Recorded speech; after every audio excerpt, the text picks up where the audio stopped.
All right, what is happening, everybody? D Booma San is here, and look who I have.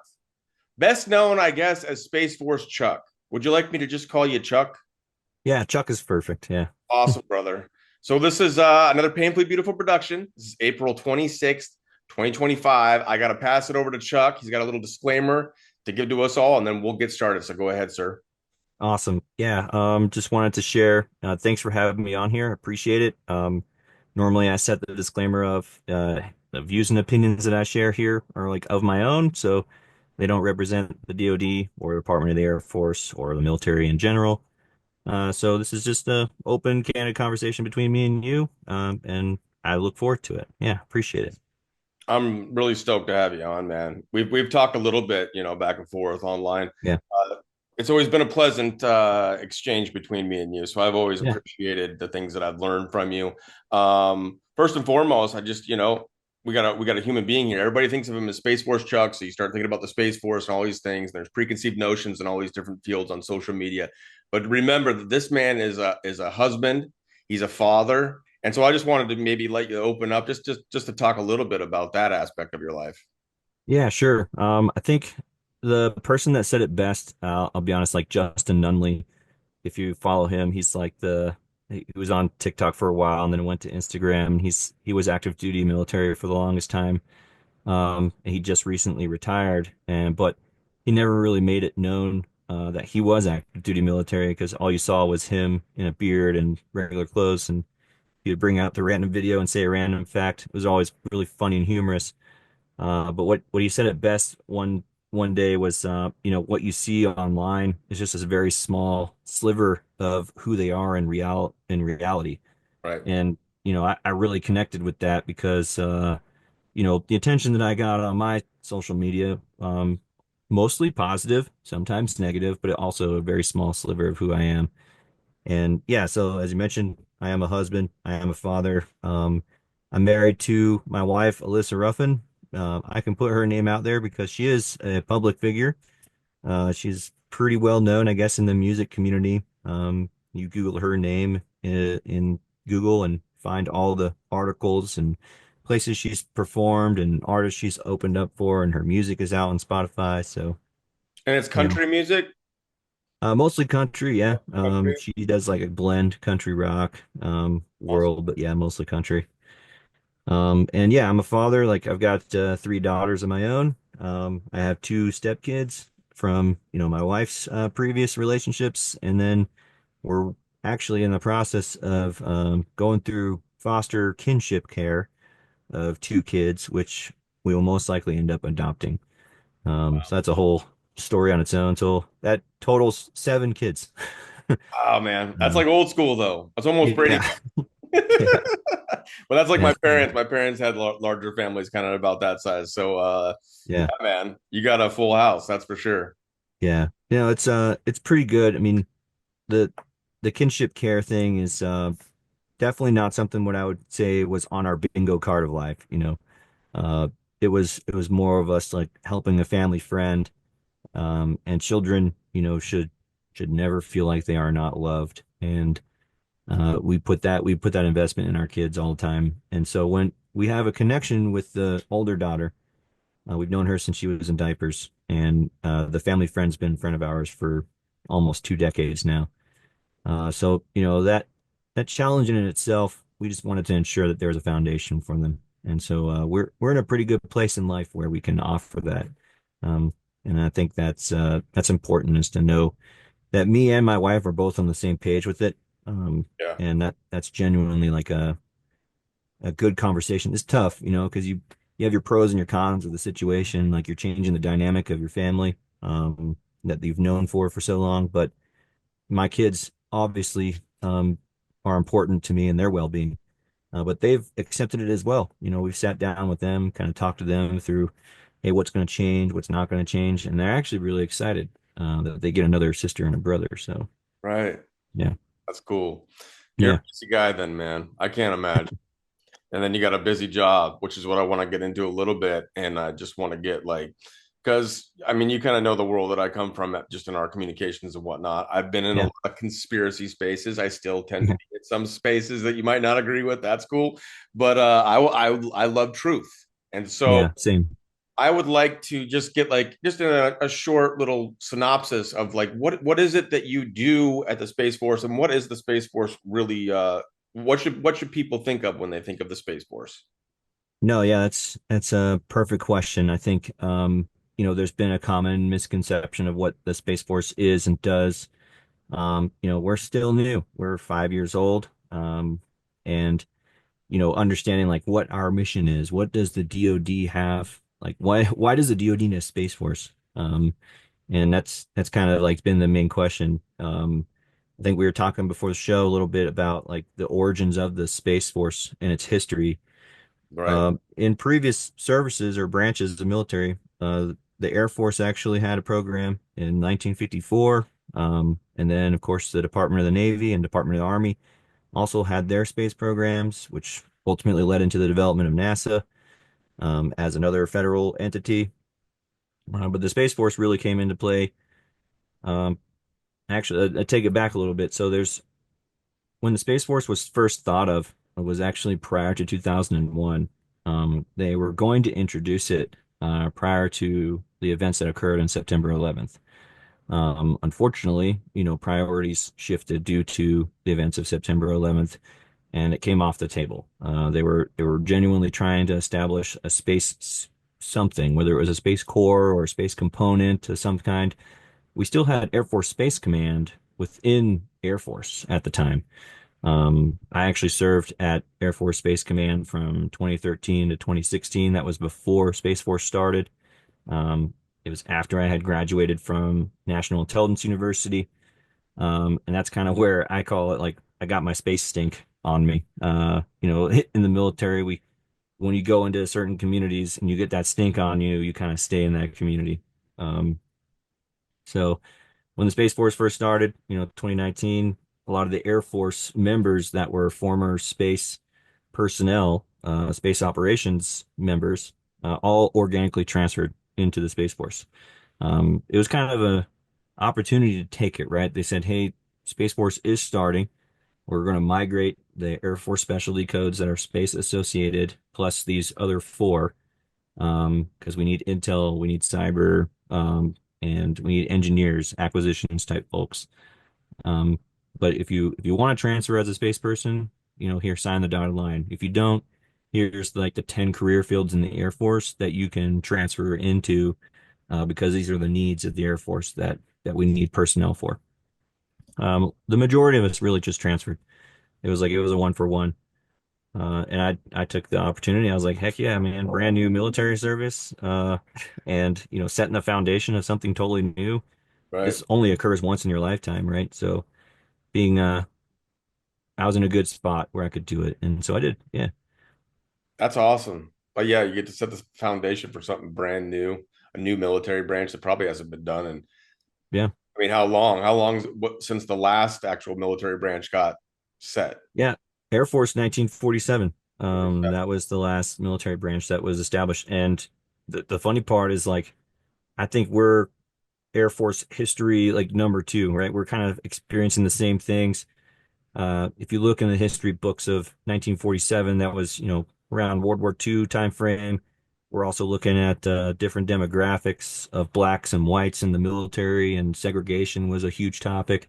Right. Um, and we're looking at that now with the Space Force happening.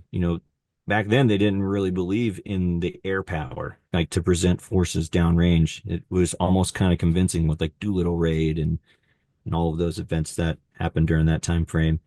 And then, of course, air power became what it is today as the Air Force. And so we saw that historical development. And I think now we're facing that same thing where space power, everybody's like, what do we need space for? And really what it comes down to is all of the aspects of space that are given to not just the military aspects, but to the world as a whole. For instance, like satellite communications. Right. We've been doing satellite communications for decades, both on the commercial and military side. Um, when you have aircraft flying in a different theater and they're communicating in their jet to another jet, that is going over satellite, right? It's not like they have a wire tethered between the aircraft to talk to them, they're literally having to send that over a data path that hits a satellite and comes back down. So that architecture is genuinely important. So having a dedicated force that can protect that architecture and actually understand where those satellites are in time and space, to protect the bands, because we have military jammers that can, affect frequencies and essentially prevent you from communicating over those bands. Understanding that down to like a military level um, is genuinely important, right? So that's kind of the onus. One example why the Space Force is so important is getting that expertise to support that. Do you guys deal a lot in cybersecurity then? Yeah, so I think the cyber conversation comes up quite a bit. Right. There's when the service first started, they're like, "Oh, they're cyber, they're it's not space, it's cyber." Um, Yeah, because you want to, because some people say it's cyberspace, or yeah, is it space, like outer space, yeah. or So is it both? yeah, it's kind of both hands, right? Kind of share an equity there because a lot of our computer systems require telecommunications and or telephony or network architectures, right, to then genuinely communicate from one thing to another. So yes, our antennas, touch a computer network system, which is receiving a command from a computer to then go up and send it up to a satellite. So cybersecurity is genuinely important as understanding that network architecture, understanding what nodes are vulnerable, preventing any kind of adversary actions against those is key because, that architecture is important. It's critical to the nature of the military and even to its general public. Yes, the way that the world is now has completely changed. Yeah, So I see Space Force as an adaptation to that. I'll yeah, just bring everybody back that there were space programs going back to 1954, because I've yep, heard some people talk about how these things were kind of in development way earlier than when they actually became public, which was done by Trump. yeah, Um, everybody likes to point out, but I do yeah, want to get into some of the fun stuff. There's been yeah. some That's okay. areas that we're not going to get into on this one, everybody, but I want to just because it's funny for me, but I just want to bring up Pascal Najati. He's not affiliated or associated with the actual Space Force, correct? No. Is there any known podcaster? I mean, you're podcasting, I guess, right now, but is there any known established podcaster out there that is affiliated or associated with the Space Force? Not that I'm aware of. No, I You're aware. like the Pascal Najadi was. I mentioned this to you earlier. He's a very interesting character. Yes. And I was like, okay, let me just look into, who this guy is. Like, is he actually affiliated with the Space Force? Because one, I was concerned. And I was like, there's some Hatch Act violations here that I'm concerned with.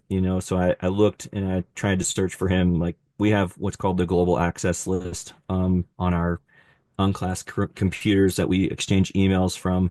So we can look up literally anyone from any portion of every military base or organization that's tied to the Space Force. And you just type in their name, like first and last, and it'll populate whether they are in the system or not. And of course, his information doesn't come up. And then I did some internal inquiries and was like, hey, this guy is like using Space Force symbols.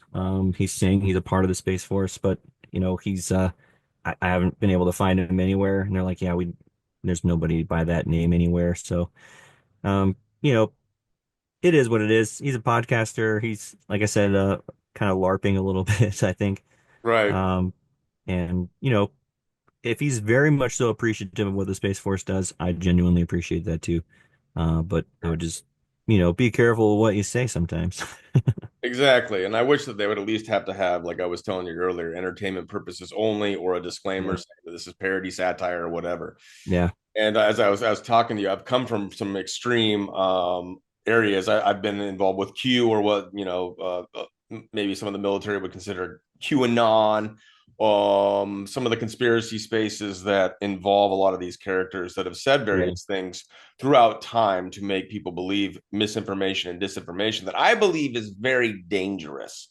Yeah. Now, this is just me personally. Anybody that's listening to this from the Space Force, I would really like it if you guys created a military branch that would interact with some of us, and we could cut down on some of this misinfo and disinfo. Because is it true or not true that that Space Force has anything to do with the United States of America's elections?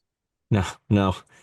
Yeah, we don't monitor the elections. I mean, there's a clear line between DoD and like just general population, political, what's it called, elected activities, those types of things. There's no like deliberate monitoring of those events because genuinely, like the Constitution deliberately outlines what the civilian leadership has over the military, right? There's nothing that we're doing that would monitor the outcomes of political activities or any of that nature. Now, there's probably places where like if there's an external like foreign threat towards those areas, we would probably look at what that may be. For instance, like if there's an adversary trying to target a location, we'll just use Washington, D.C., for example, during the elections to potentially, cause harm or do any kind of damages toward that, like we would look out, right? Like at the adversary aspects and protect it from that point of view. But we're not like looking in on our own people. There's a lot of like intelligence oversight, executive orders that are out there. There's laws that are out there that prevent us from doing that. There's title authorities like Title 10, for instance, that deliberately prohibits us from doing anything of that nature. And you can get it down all the way as far as like posse comitatus, which, is more of like the law enforcement side of things, where active duty military members are not utilized as law enforcement members. And there's a fine line between how all that works. And I'm not a legal expert in any means, but just genuine understanding of like what the DoD's role is, literally looking at the foreign adversary aspects of things. Yeah, Um, yeah, yeah, and we've talked a little bit about misinfo and disinfo. I just want to say that I do appreciate you coming on and talking about this because, yeah, like I said, I feel like more people should support you. I think you're taking a lot of arrows. yeah, I'll just bring it up. Some people, because of the things that you just shared, will start calling you things like deep state Chuck. yeah, So just because you're sharing the truth of things that is combating, I guess, the misinfo and disinfo that are in these conspiracies, mhm, you get targeted. And if there were more support, I think from I don't know, Space Force in general, a media outlet or whatnot, I think we could cut down on a lot of this, and yeah, it would make a safer environment when you're talking about how social media is growing at such a rapid rate, the vulnerabilities that are there, and also the weaponization of other people. yeah, There are people that are on, because like we're not mentioning so many names in this one, but there are so many people that are podcasters or social media influencers that have people believing things like Biden was not the commander in chief yeah, before Trump took this second term.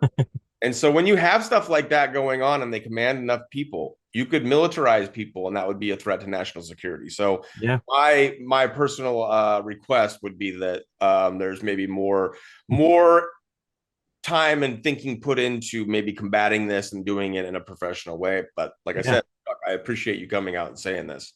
Yeah, I think I mean I agree like uh being in the military like I'm going on 20 years. I hit 20 years in the military on the 5th of May. And it doesn't mean that I'm like the entire military's subject matter expert, right? I know what I know based on what I've been trained. I was an intelligence analyst for 11 years.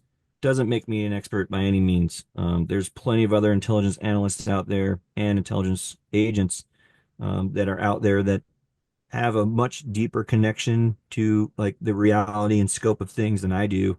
Because my experiences range from I was an intel analyst for B-52s. I was an intel analyst for air mobility aircraft going in and out of theater during GWAT. I went to DIA's National Intelligence University and I studied there and learned strategic national intelligence methods and understanding that process. And then, of course, I went to Air Force Space Command as an intel analyst to now provide, the adversary's capabilities in space for us to protect and defend.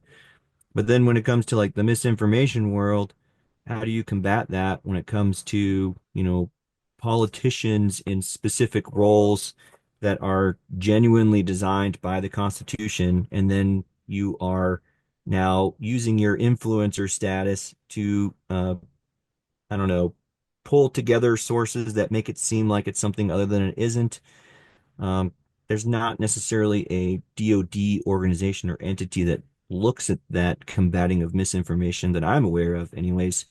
Um, whereas there might be some other aspects within other federal branches that try to combat misinformation, but then it goes to scope and magnitude and weight of effort and dedication of resources and time and energy and expertise, like all those variables to then help combat that misinformation. One key point, though, Joe Biden was the commander in chief in the previous administration prior to Trump, so that's very much so a fact. Military installations, federal installations all over the United States recognized him, have his photograph. That is not a thing to like, that there's no interpretation there, regardless of opinion, right? Of who you thought about that person. Uh, you know, and again, like I remained apolitical. I've served through multiple administrations. I mean, I've been through Obama and Biden and Trump twice now. So there's nothing there for me to really weigh on. I focus on my job. I focus on my career. I focus on delivering an effect, organize, train, and equip my guardians, and that's what I focus on primarily. But yeah, it's an interesting aspect as information continues to grow, and I think I mentioned the term earlier, like information warfare.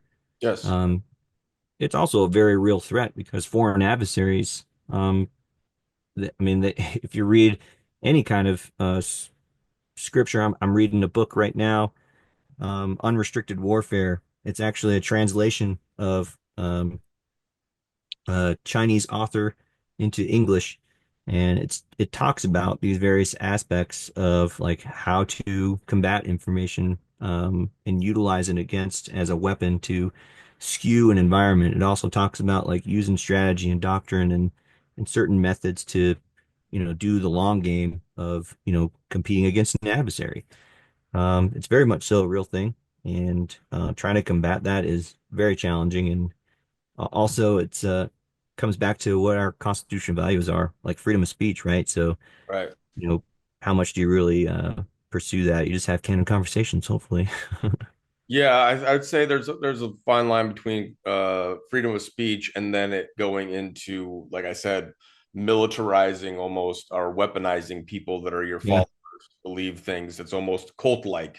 I do believe they're cults. I actually got caught up in one that I consider to be a cult. And so when you get stuck in these and you get brainwashed to believe the kinds of things that they do or that they say, that then you're willing to do things that what you wouldn't normally do. But it's because hmm you're misinformed. So if we could cut down on the misinformation, here's the other thing. So you have narratives.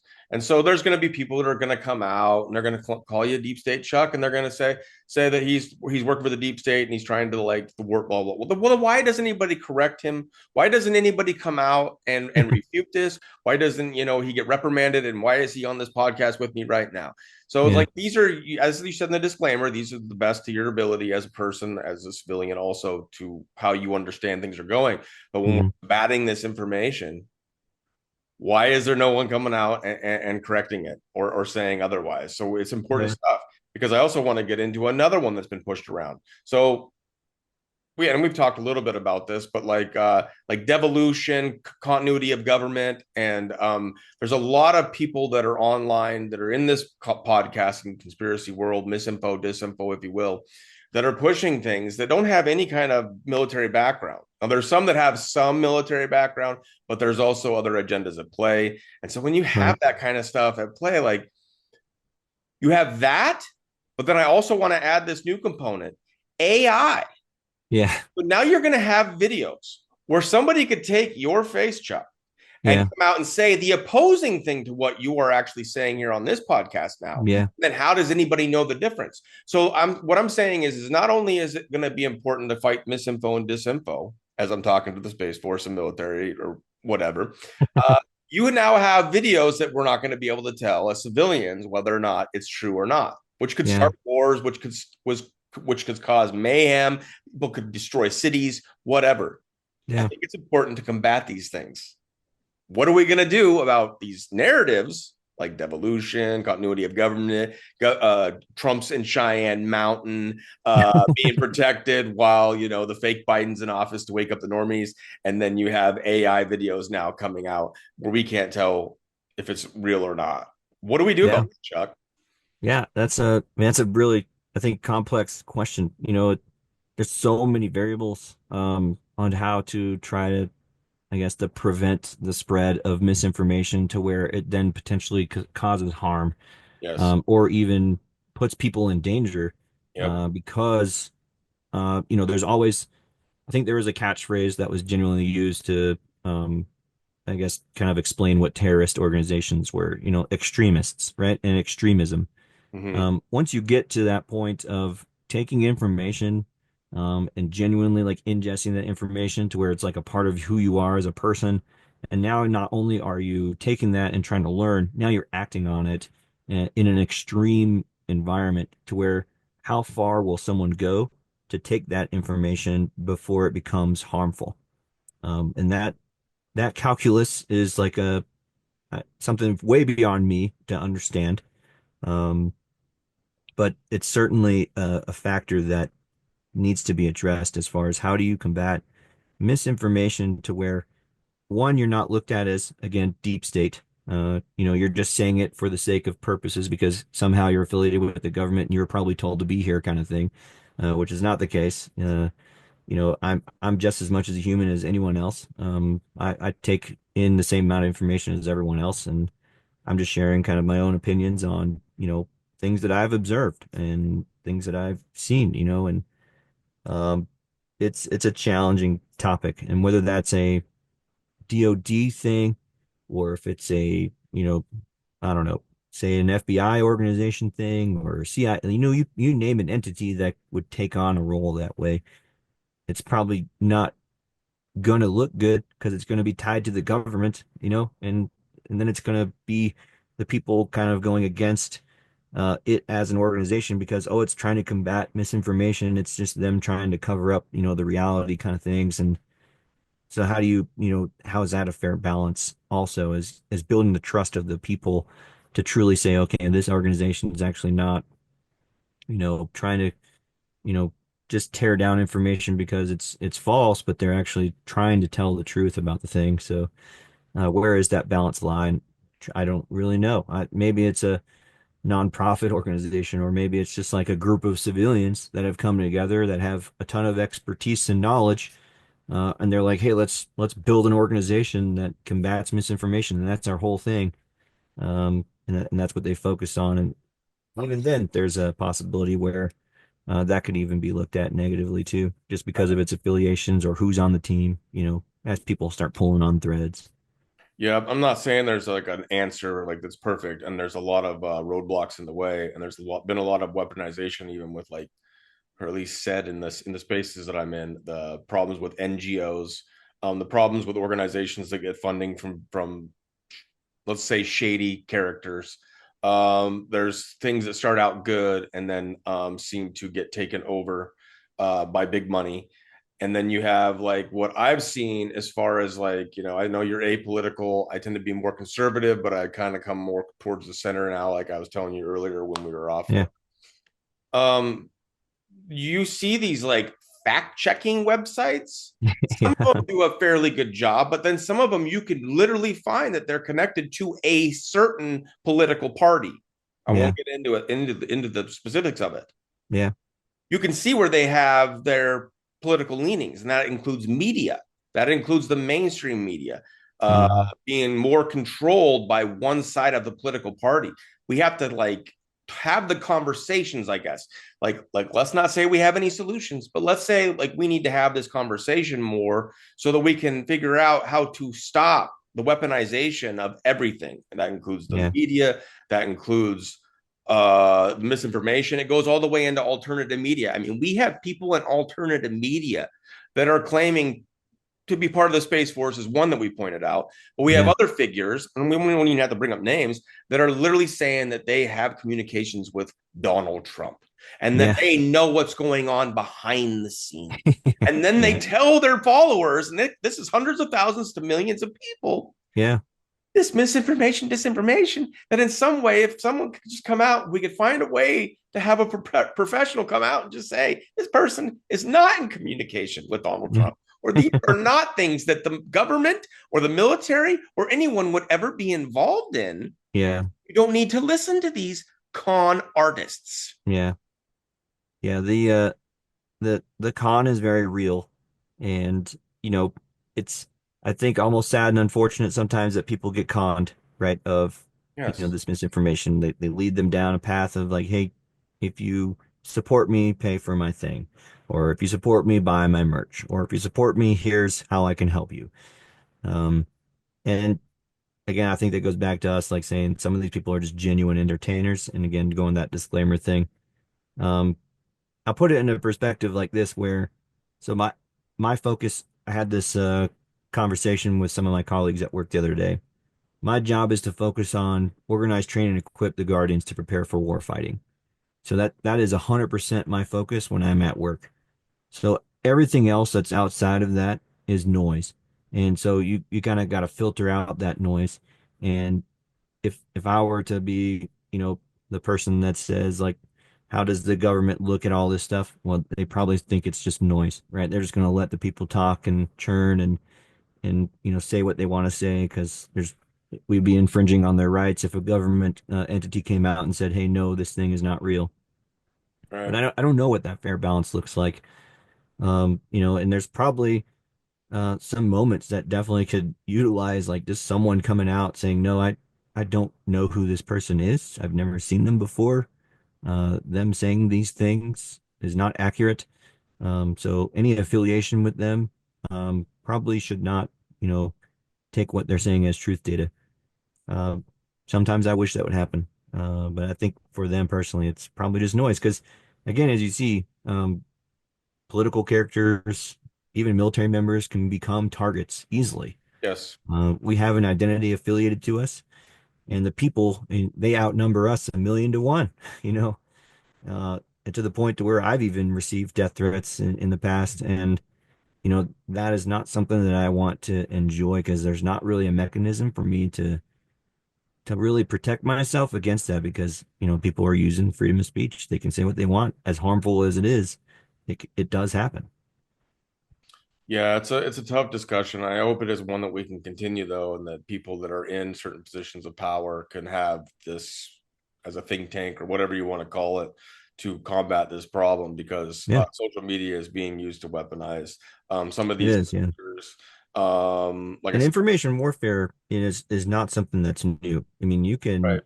um you can easily like start researching what information warfare is in the past and um you know I think the internet access to information and doing these podcasts and such just quantified it, 100 probably to 1,000,000 times because of the speed of information is so fast now.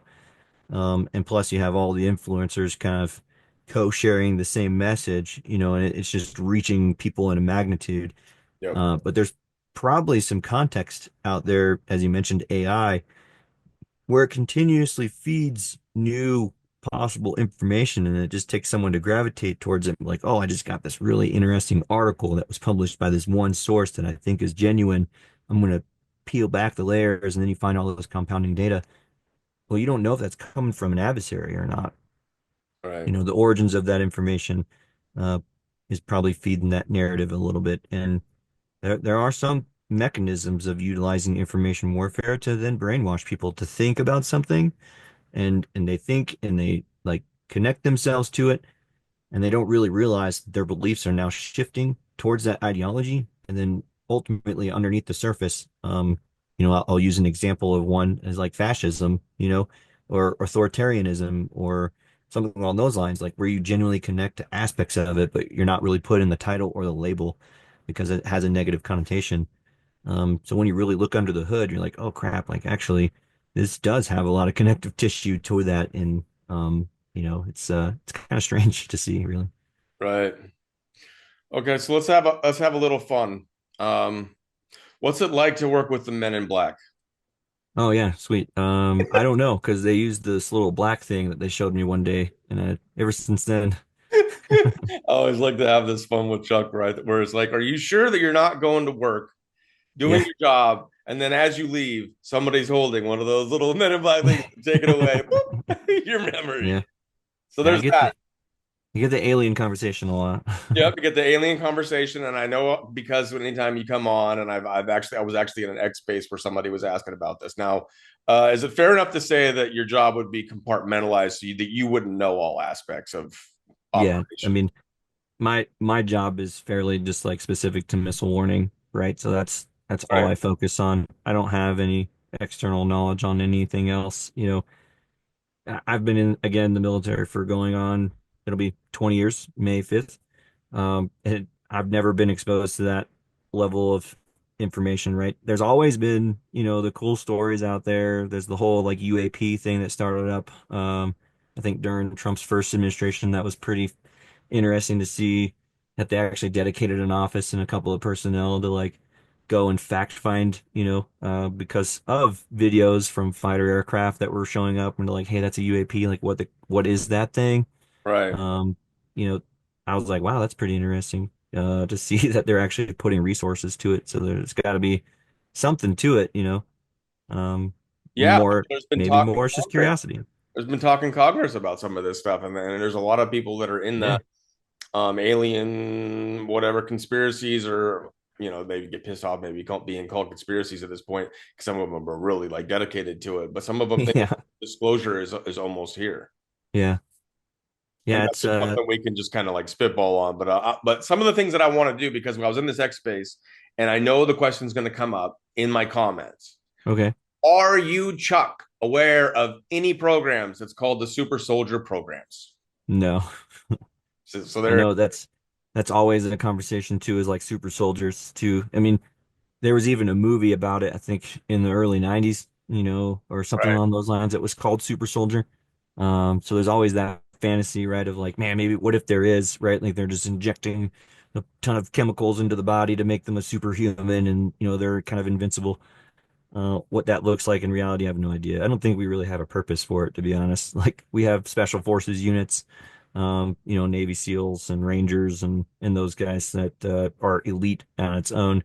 When I worked at SOCCENT, I was deployed in Southwest Asia for 6 months there, and probably one of the coolest moments I had was I, I was sitting in the hallways of the building, and this group of Navy SEALs like walked through the front doors because they were getting ready to go out and do whatever. And as they were walking through, and I was like, man, that's a whole SEAL team. And I mean, these guys walk like giants, man. They walk like Spartans. And I'm 6'2", so I'm a pretty tall kid, but I'm not built by any means. I'm a nerd, man. I've been sitting behind desks my whole career. sure. Um, but I mean, they walk like Spartans anyways. And I was like, man, these guys are like superhumans just looking at them. Whether they are super soldiers or not, they train, they're elite, they're experts at what their craft is, um, outside of that's just impressive to watch them anyways. So Yeah. Nope. I've gotten pretty deep into super soldier stuff. We could save that for another time if you wanted to ever talk about just some of the claims that are out there. But here's yeah, there's a ton of information. what do you know about like the Majestic 12? That idea. That I'm not familiar with actually. Not really sure. So just to just real briefly, we'll touch on it or whatnot. I can't remember if it was Eisenhower that allegedly brought it in, but it was literally like a task force of to work with extraterrestrials, because there was Hmm. another character that apparently came from Venus. I can't remember his name right now. So, anyways, there was a Venetian that allegedly came, was To working Earth. with our government. Something Okay. Valiant Thor, I think was his name. There's books out there on it. There's information. Anyways, they formed this Majestic 12, is what it was called. Yeah, They worked with extraterrestrial stuff. cool. That's interesting. Yep. So, like I said, like I started off though. I asked him. It could be compartmentalized, everyone. So, like, I don't like to Yeah, feed like fake stuff, like I said, but I also don't like to be attacked for saying that it's definitely not a thing. I right. don't Yeah. know, man. There's been things that I thought was just woo in this world. And then I'm like, there might be something to it. Like we were saying earlier, there's stuff in Congress that'll be Yeah. talking about these flying craft that we can't identify nor Well, understand how they can move if like they do. if if anyone's like my wife, she always pokes me, being in the Space Force too, and she always says like, with everything that is out there, even if it is a lie, there's probably a half truth to it, maybe something is just kind of skewed out of perspective or whatever, and she she thinks I work with aliens all the time, and so she makes jokes about it. And there's actually a TikTok video she did one day. She was like wearing my uniform hat, and she was like pretending to be me. It was like hilarious. It was the most hilarious thing. But yeah, she believes in some of the random conspiracies that are out there too. She's like, "No, this has got to be real," and I'm like, "Oh, you're wild." But yeah, I Right. mean, yeah, Yeah. Well, there's a lot of people like me even to a certain degree that thinks that they tell us the truth in movies. yeah, Certain amounts of truth. I'm not saying that everything's true or whatever in the movies. yeah, But like when you watch a movie like Men in Black, yeah, there is a like an unknown force that deals with extraterrestrials, if you will. And yeah, so that fantasy or that belief system, there's something to it because when you think about the vastness of space, it's hard to think that we're the only intelligent beings out here. yeah. I think it's been inherently known that the human like civilization, regardless of what aspect of the world you're coming from, we've genuinely led on discovery, right? We're pioneers. We're looking for the next thing. We're trying to discover new stuff, and there's probably more concentrated population that genuinely does that versus like the holistic civilization. But we're always curious. We've always been that way. Right. Thousands of years, right? Beyond our own like sliver of time that we're here. Right. We're always looking for something new or what the truth is of something next. But I also look at, as you mentioned, um, movies being kind of influential on like how human civilization is. I look at that kind of in comparison to the automobile industry, strangely enough. When space was really big in the 1950s, during that time frame, automobile industry was also shaping itself on like how it's identifying its own identity, and you start to see development of vehicles with like these really sleek designs and rocket influenced, fins and that type of stuff. So there is a way where like movies and that sci-fi culture does influence how the human population like then goes and develops our own technology around it or capabilities or whatnot, from a visual perspective, like bubble canopies was huge. Right. And so there's always something out there. There's probably videos that I've seen of like Star Trek, in comparison to like what we have in real world technology, with cell phones being able to talk and iPads and those kinds of devices. And that stuff came out in the 90s and 80s. Right. And Um, everything starts with a thought. yeah, So if it starts with a human thought and humans go into these areas of development and yeah. innovation, it can influence exactly what comes into the world. And so I had some fun before we got going here. So I got some backgrounds here where I Oh, have nice. a samurai flying through space. I Cool. just got a few that I'll show you here that were kind of fun. Another samurai up in space. Nice. I like that. He's got a whole kid team with him too. Like, Yep, yeah. exactly. Kid friendly, having fun. And then we get into the more like battle Oh, nice. hardcore. That looks like a sci-fi art you would see on like maybe a video game or even a book. Exactly. So I consider myself the digital samurai for truth, so that kind of work. Yeah. And then I got a whole battle scene going on here with Oh, ninja that's pretty wild. samurais up in space. I'm gonna land on that one and keep that one for the remainder of this episode. But Cool. when you hear guys like Elon Musk talking about going to Mars, sending Yeah. people to Mars, what do you think about that? I think it's exciting.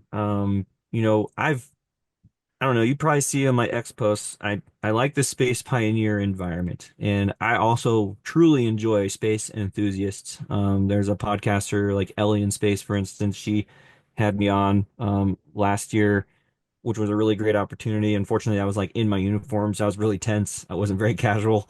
Right. Uh, I told her I was like I owe her another one because this timing didn't work out, that I didn't want to miss the opportunity. But the pioneers to like travel to another planet, that excites me a lot. There's always, the concerns of like, well, how are you going to sustain life? How are you going to provide food and water and resources? And we don't know much about the soil and, all of these things that we genuinely have here on Earth that are not, replicated on Mars. But, if you look at NASA even, and I know that's kind of like a bad word for some people too, and they genuinely tie conspiracies to that as well.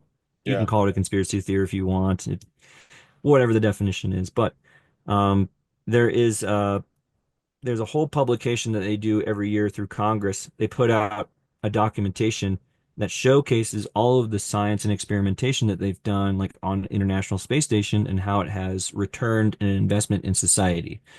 And the whole premise of that was because Congress was like, hey, we stood you up in his organization. We're spending millions of dollars on you. You need to prove to us that your science is actually, proving beneficial to society. And Right. I think that whole circle of life when it comes to science and experimentation kind of leads us down that pathway of going to Mars eventually as well.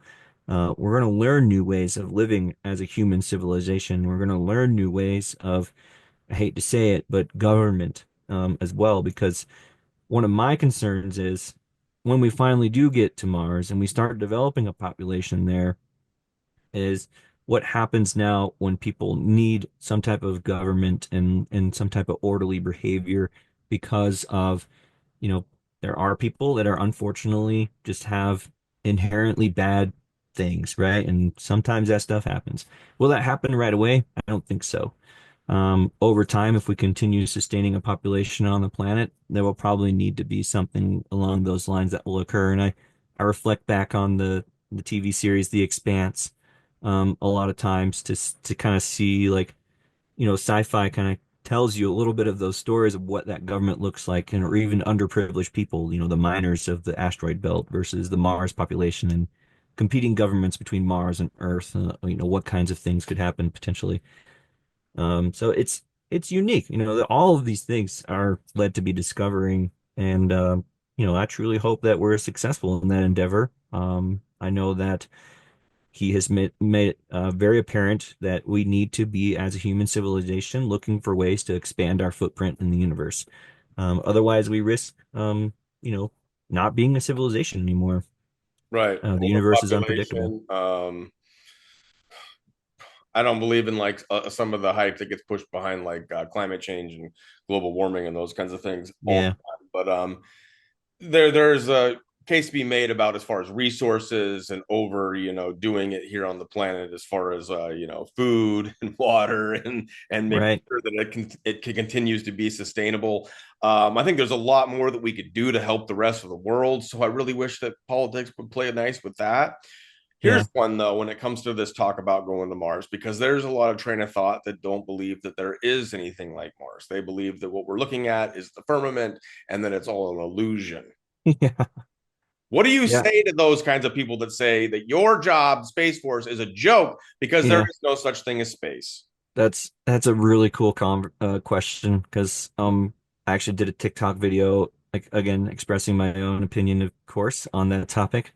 Because I do, I read the Bible. I've read the Bible for my whole life. I go to church, and I receive scripture, and I decipher it and try to utilize it to help lead my lifestyle, and I teach my kids it, right? But in scripture, it genuinely talks about, the boundary between earth and the heavens being the firmament. And um, so it's interesting because I'm in this like unique instance of being in the service that utilizes space for the benefit of, mankind, really. And there are satellites in space. We launch them regularly. I go literally to an operations floor and I can see the data that's coming from the satellite, right? And I've witnessed the launch of a satellite go into space, and I've seen it come online, and then us connect to it and send data and see the whole thing, from start to finish. So I know that it's real. We study it to the point of orbital mechanics, understanding like orbitology around Earth. Any object in low Earth orbit, which is up to about 750 kilometers ish, orbits the Earth every 90 minutes, give or take. That's what the International Space Station does. And there's websites that will tell you exactly when the path of the International Space Station will come over you. And you can point in a telescope up there and look at it, and you can watch it for yourself, right? So the object is there in space. We've put astronauts on the International Space Station. People are coming back and forth. But the firmament conversation still is like, well, a part of me genuinely wants to believe in the firmament as well. And my opinion on that was, I consider it as a spiritual boundary, right? Our physical view is, the atmosphere, and then we go into space. So we're not really going into the heavens because we're still alive. We're still in our physical selves. But when you know, when we eventually die, because it's inevitable, our spiritual selves will then go through that same boundary, but it'll be the firmament, and then we will enter the heavens or opposite, if depending on how you live your lifestyle. Um, so I look at it in kind of that dynamic of, my physical self views space, and that's kind of like the void between us and the heavens that doesn't, you know, really give us entry into the heavens. Right. But we're able to utilize it and operate in it and traverse the unknowns of the universe, right? Because it's just never ending. And I think that was intentionally built that way. Because if you think about it, like bird's eye view or even God's eye view. Like we're very, very tiny. Yeah. We're 6 foot tall, average, human civilization on a ball that's floating through this massive like void and black space. It's like why? Like why is that? You know, there's nothing else out there that is in comparison. Like, oh, there's another uh tangential universe, but they don't live in a void of black space. They're in like water or something, you know. Right. So there's got to be a reason why. And so if you hold on to scripture as that foundation for you, and the firmament is that boundary, and once your spiritual self leaves, that could be the answer. But that's just my opinion. That's just kind of how I've been able to accept it, really, and go from there. Right. And then you go into the conversation of ghosts. Oh It's yeah. like Then there's a now conversation you have a of complete ghosts different and delta. spirits Yeah. and all that stuff. Yeah. And then obviously aliens are aliens. We could get into so many conversations with that. Yeah. I wanted to, oh, what was I going to say? Um, well, we could go into aliens a little bit, just in the sense because if we do go to Mars and we're able to go to Mars, then who's to say that other species haven't, gone to Yeah. certain planets? What happens if we get to Mars and there's freaking aliens there? Or there's some conspiracies saying that there was reptilians on the moon, for example. Yeah. Yeah. How do you Yeah. digest these things? Because I do love talking about the traveling up into space and the unknowns and stuff like that. Right. But it also there's a lot of cognitive dissonance because we all have our own beliefs on whether or not Yeah. there's other intelligence out there, whether it's beckoning us, whether it's tricking us, or whether it's Yeah. ready for us to come out there and then nabbing us. Yeah. I think what really piqued my interest, so I have a master's degree in cybersecurity, and during one of my electives for the class, I took a Mars astrobiology course. And I was like, how is this even a course? Like, we're on Earth. How am I taking a Mars astrobiology class on Earth when we've never been to Mars? Right. So I was trying to wrap my head around it, but the instructor was actually really, really good. And he's a space pioneer too. But we think oftentimes aliens having to be some form of intelligent life in a physical feature kind of similar to ours, maybe with big eyeballs and a head, but still arms and legs and whatnot.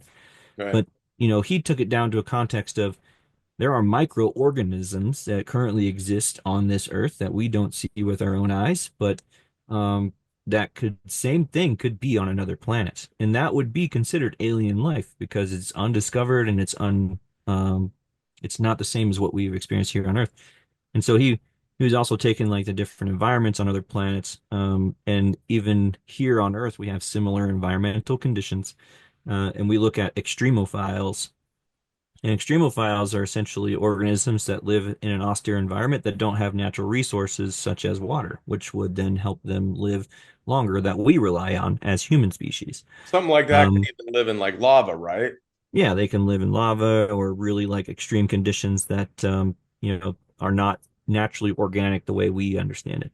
Right. So taking that same concept and applying it to different planets, so there's a possibility that that could exist. Not nearly as exciting as a full 6'2" or 100-foot alien or something along those lines, but still, mind blowing in the fact that if you find microorganisms, that is existence of life, and then how do we then, either prevent damaging that life or, develop that life? There's both sides, so it's a cool topic, right? Right. And like when my mind goes so many different places. So when we have this conversation, I don't know how many people on my channel would be starting to yell at this point. Why can't we get more proof that it is a round Earth versus the flat Earth argument? Yeah, Because you can't find a video that goes around the Earth, all the way around, or that goes in above the firmament, below the firmament, or above and below, and like show you the yeah, separation. Like, why can't we do that? To just stop. We need to stop this because there's so many that's divisions online, especially, and so many of yeah. these little different belief systems. Because even having the conversations about going to Mars, there's people like there is no Mars. It's a flat Earth. That's a firmament. And then it's like you can't even have these conversations. I get excited about stuff, like this is Yeah, just like fantasy and whatnot. I don't want wars up in space, but I like the idea right. of going to other planets or even like having like I mean, I don't like man-made a lot of things, but like spaceships of a sort that can sustain life that you could Yeah, live on. I think it was Elysium. There's various movies, sci-fi movies where you've seen these. yeah, Elysium, that's a good movie. It's like there's some really cool stuff to consider. But why is this like? Let's say the Space Force does it. Yeah, Look there's at videos out there where we go all the way around and prove over and yeah, over again that it is a round Earth that we are on, so that we yeah, can start sorry. hashing out some of the misinformation that's out there.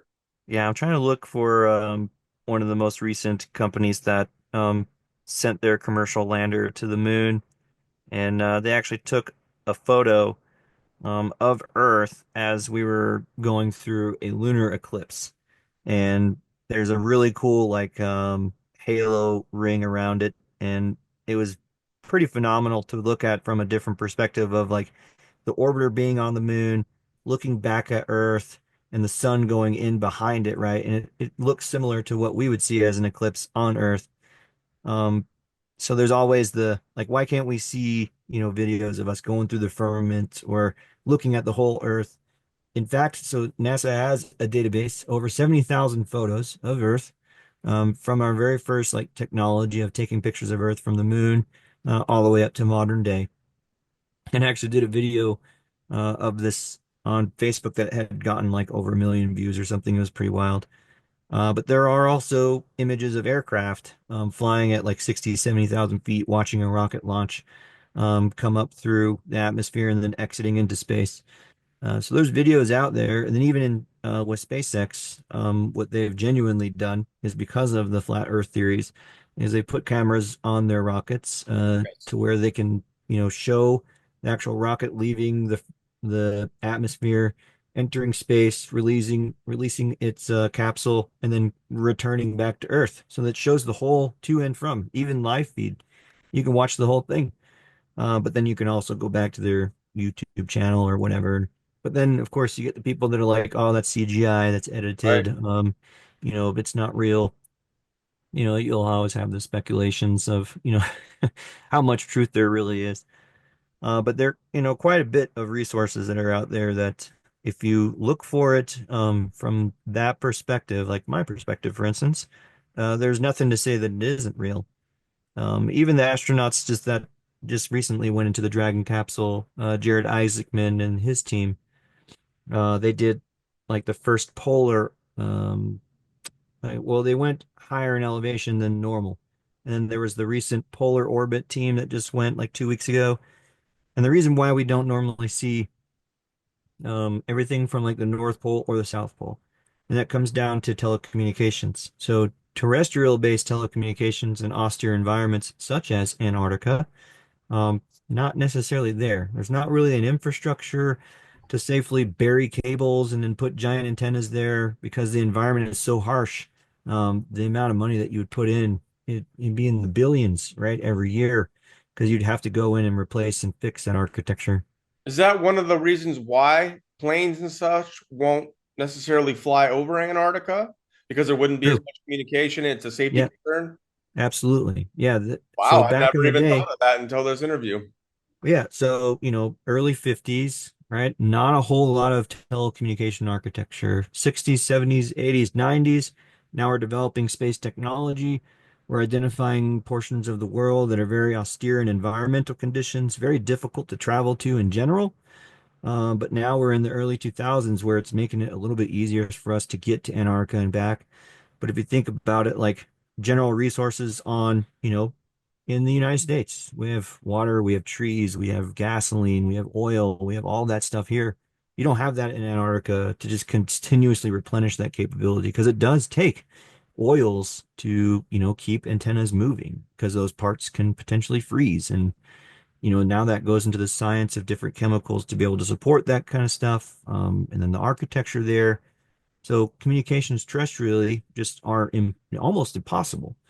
However, now we have SpaceX where they're putting Starlink up. And Starlink, if you look at some of their constellation maps, they're the majority of them are about the 70th parallel, both positive and negative, but there's not much on the polar regions. They're getting better. There's Starlink satellites that are starting to cover the poles.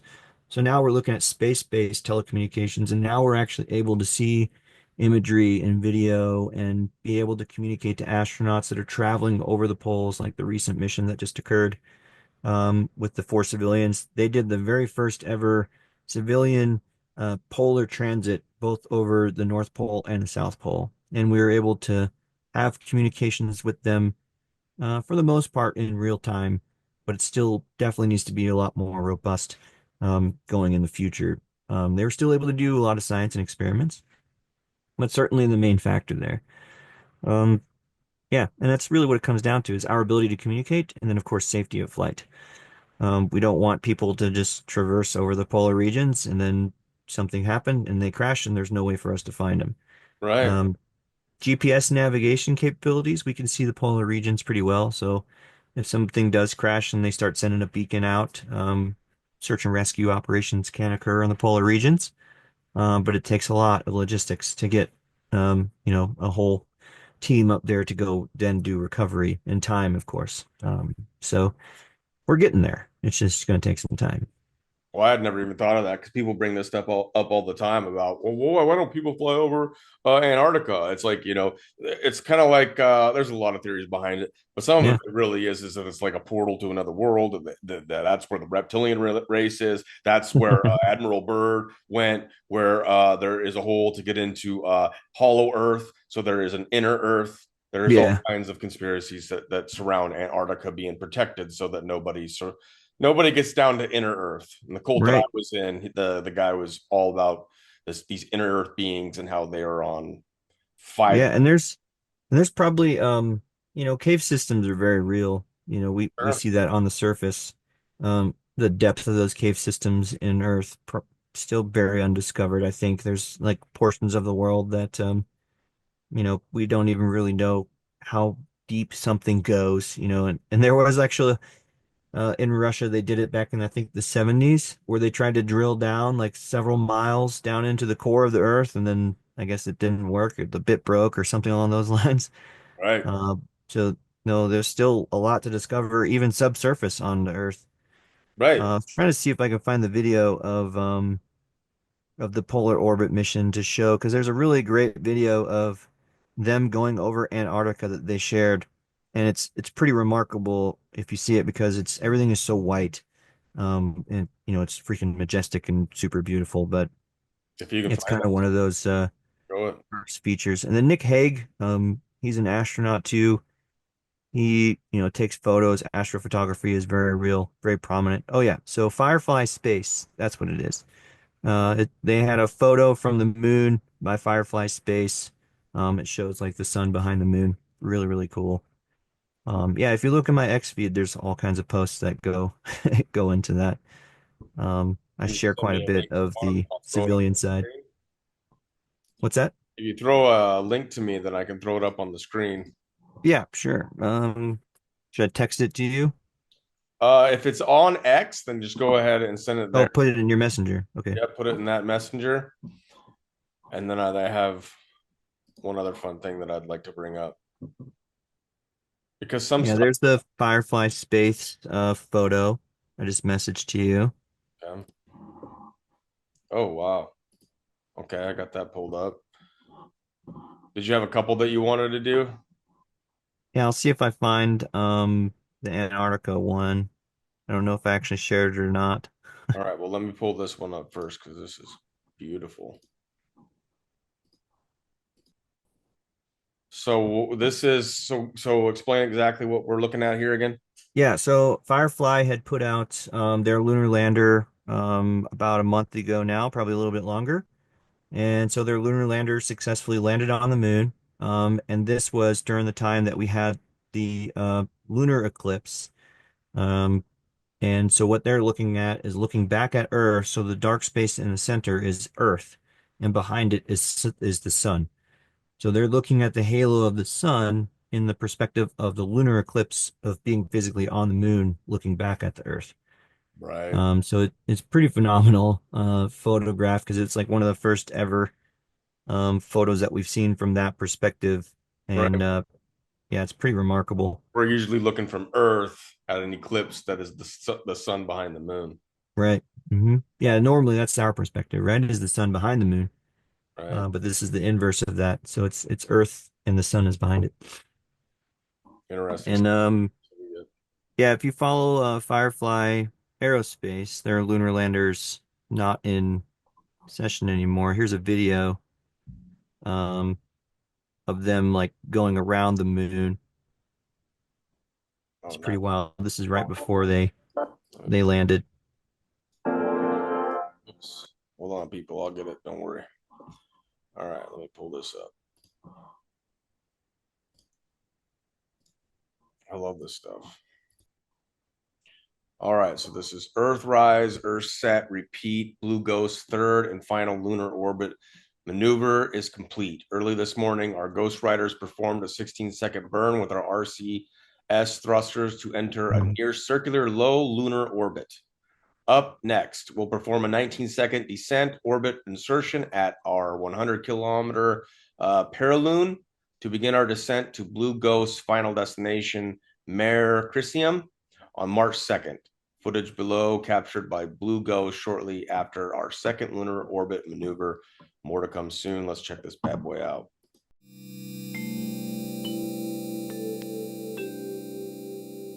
Yeah, pretty remarkable to see, that lander traversing the moon, right? And then you see the sun off in the distance there.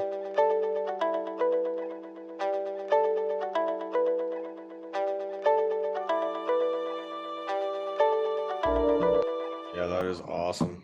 A lot of And I people. sent you a couple other photos. This is from the Fram 2 mission that I had mentioned. So this is the one that went over the polar region. And I'll send you this other video. I won't like bombard you with all these space things, but Oh, I love it.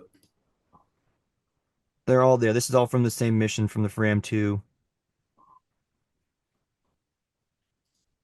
This is the same mission. So when did they launch this? This one, so they just returned. This was early April into March, late March. So yeah, this is an image of them looking at the glacier in Antarctica. So of course, this is them taking photographs from being on the Dragon capsule down at Antarctica. Um, this is just one of the main ice shelves here.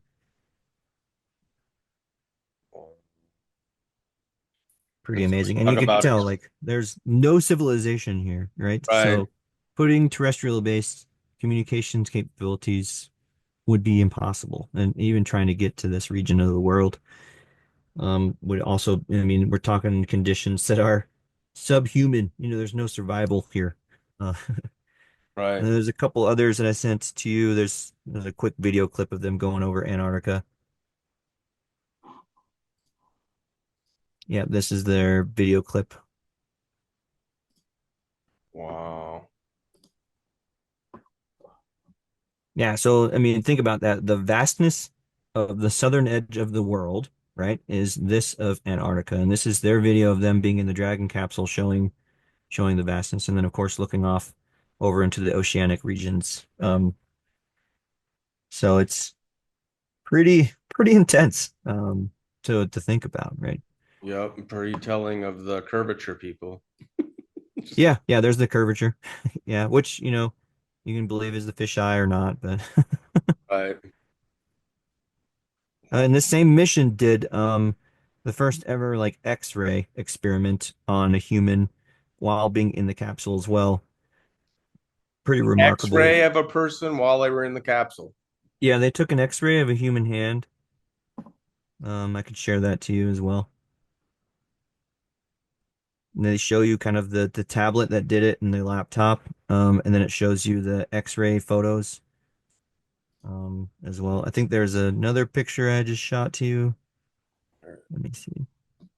And then the X-ray. Yeah, there's an Antarctica video. Oh yeah, and then the viewing of the Earth from 400 kilometers above.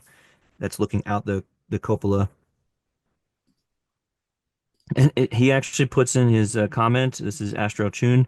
You can distinctly see Earth's spherical shape and the layers between the clouds and the ground. But yeah, here's the X-ray one. This is the X-ray one. Okay, so what Yeah. is this video here?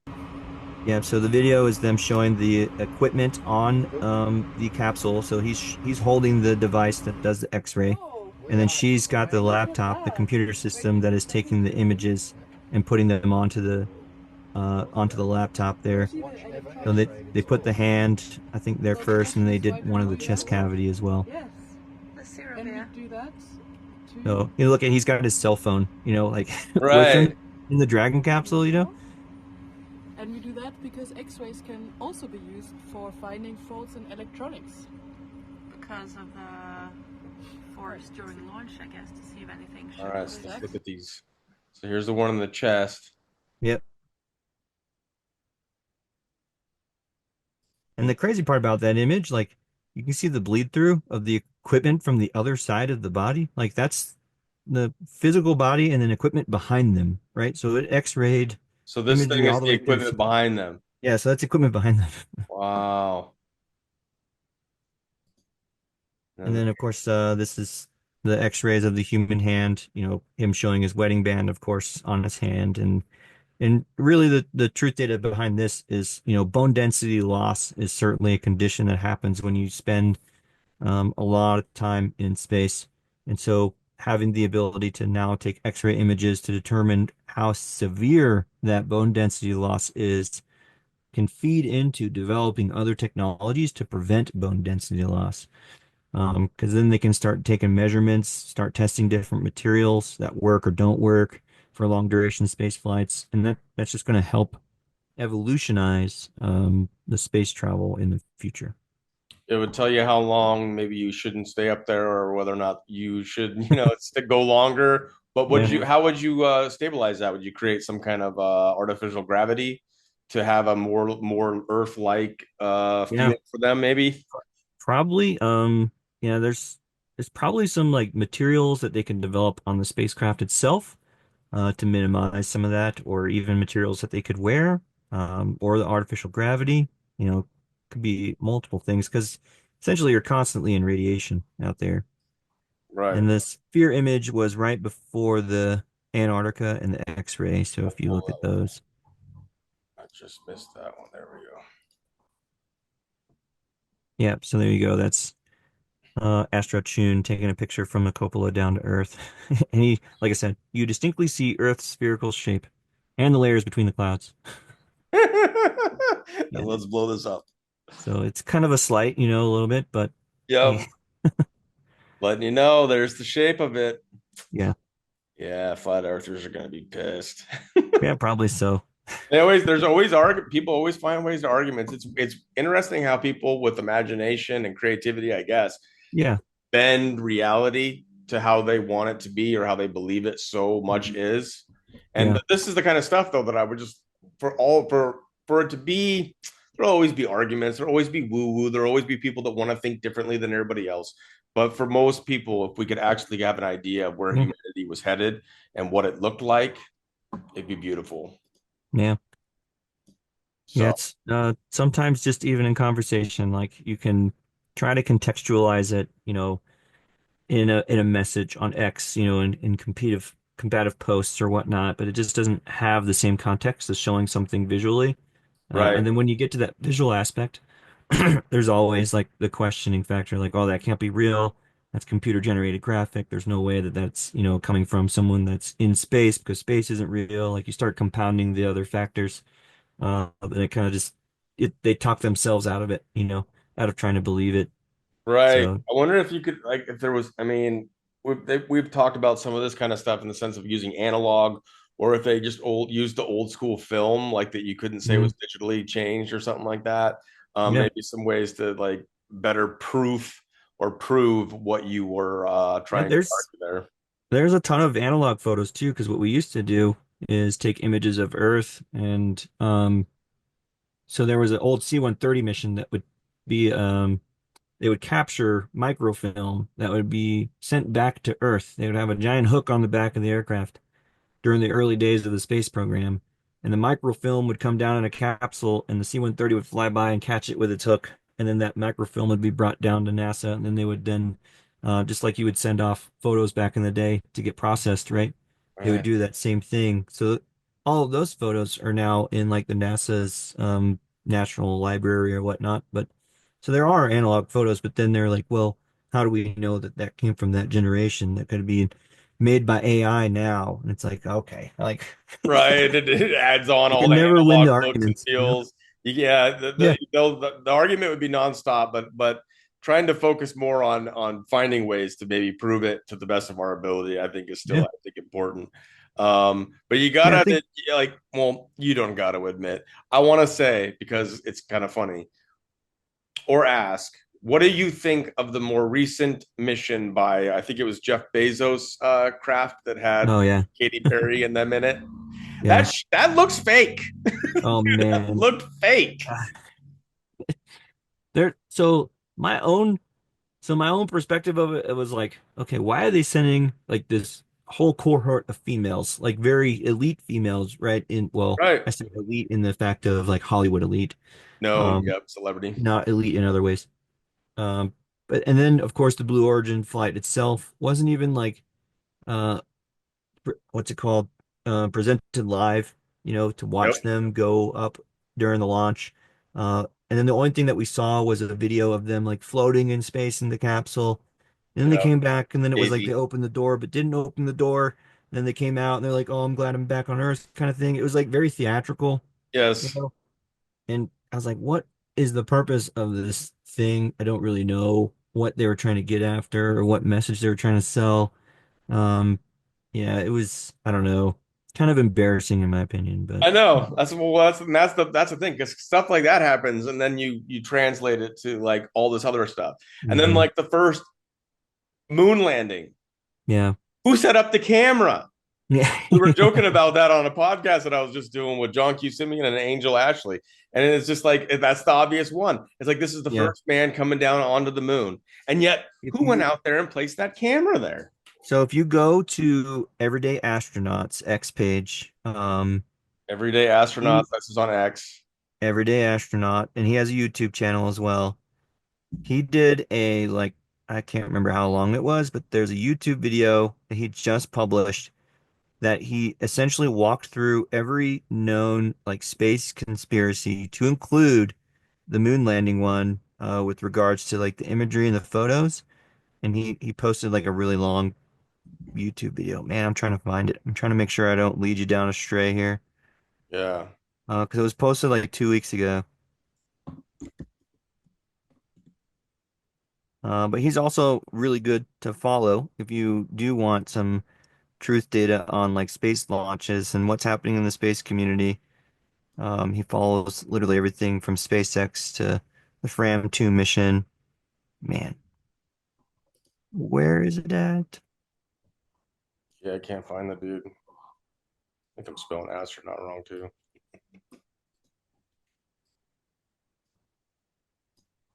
Copy. There's so many videos. Maybe it's probably, oh, Giant Leap or Giant Lie. That's the YouTube video. That's what it's called. Here, I'll Oh, a message it to YouTube you. video? Yeah, send me that one. Yep. We'll just There you go. cram through it a little bit. And he's got the link. And like I said, it's It's pretty lengthy. It's like 2.5 hours, but there's cool clips in there that you could probably take from it. Um, I'll it's really show it. I good. just want to show it on the screen. Yeah. And this goes to YouTube. So I'll probably put the YouTube link because not everybody's on I that. have my thumb in the way. There's no denying that some of the things from the Apollo program look unusual and are quite literally foreign to us in all other contexts. So there's a little intro to it. Yep. Volume down. And then I just want to kind of come through it and see what he's got going on here. This is the guy. Yeah. Right Really, here. really great guy. I've Cool. never met him in person. Wanted to. He goes down to the SpaceX launches quite a bit, and I think I've messaged him a few times. But yeah, there's the Lost 11 Apollo 11 tapes. Yep, Soviet's reaction to Apollo. He's got these little mini clips in there. It looks like lunar module descent. How does it show like the lunar module descent in the flames? The positioning of the cameras. Modern rocketry. Yep, towards the end. Like how does something actually lift off? Really great event. I think the summary does show a quick capture of everything there too. Man, okay. So I'm gonna post that link down into the video description for everybody to go Yep. check out. I'm gonna go check that out too when we're all Yep. done here. It's 2 hours and 20 minutes, and he does a really great job of breaking down the analysis of each individual event from like the original, you would say, conspiracy or questioning of the space-related thing. He starts with that, and then he brings in like, hey, this is the context of that, current belief. And then he goes into like breaking down, here's how it actually happened, or here's what it really means. And then he shows comparisons. It's really good. Um, Analytic tradecraft added to evaluating everything space related. So yeah, it's And really he's good. just an independent person. He's not Yeah, he's affiliated just an with me. independent person. He actually started his I appreciate it. podcast, at least from what I remember, kind of covering the SpaceX launches originally. And he would go down to Starbase and do filming there and watch the Starship launches. And he's actually met Elon Musk in person, and he's done quite a few podcasts himself. And really great, like civilian-based space pioneer. Trying to I love that. uncover like all the truth data behind space exploration. It's pretty good. And thanks for sharing that. I've Yeah. kept you a little bit longer than we even had discussed, but I think I'd love it if you, I mean, I want you to, you don't need to commit right now to coming on again, but if you ever could come back on again, I think that would be great. There's a couple times where I wanted to go a little bit more into the alien stuff just for fun. Maybe we can do that again because I love talking like science fiction and stuff like that Yeah, and some of the truths and whatnot and where the world is headed. sure. But just kind of wrap up, I'll just kind of give you the mic and Yeah, whatever you'd like to say to kind of wrap it up, and then we'll end her here. sure. Yeah. I mean, first, just like I appreciate it. It's been a while since I felt comfortable to come onto a podcast again. I've kind of kept myself away from the environment for, obvious reasons out there, but genuinely want to get back to, the original perspective of what I was trying to bring by being on podcast. Because I used to have my own like forum called What's Up Chuck. I used to do videos on there quite a bit, and then it kind of manifested into the Space Force Chuck world. And originally, I was doing, pastors and like sharing who I am and what we do in the Space Force. And then as Space Force Chuck was picking up quite a bit, I had schools like youth, kids coming out and asking me if I would do like a talk about the Space Force because they were super interested in it. Yeah. Uh, and then of course, I was also writing letters to people that were interested in space, but they were probably kids that were getting bullied in school. So I would write letters of encouragement to them and their family and send them some swag and stuff. So I genuinely appreciate and do that because I do think space exploration, especially now, since there's so many activities to take place, as you mentioned, Blue Origin and SpaceX and Firefly and Right. all these different commercial companies, it's going to become more of the norm. And then now with the Space Force being a service, how do we defend all of that cool access that we're getting now, and then protect and defend our own national security considerations for that? So, no, I appreciate the conversation. Thanks. And yeah, I'll look forward to another opportunity. I'll allow, your viewer participation, right, of what their feedback is on the session, and and see what they say. If it's all positive, even if it's negative, that's fine. I can talk to that too. I Yep. don't mind good feedback. There can always be things to address, but it's been an honor to have you, and I look forward to having you on again, man. Whenever you want to come on, you're more than welcome. I think this will be good for people. We'll look forward to seeing what you all say in the comments. But again, man, just it's been an honor, and thank you for coming on, sir. Yeah, no, I appreciate it. Thanks for having me. All right. Well, for all of you out there, thank you for tuning in. God bless you, and I look forward to catching you on the next one. Peace.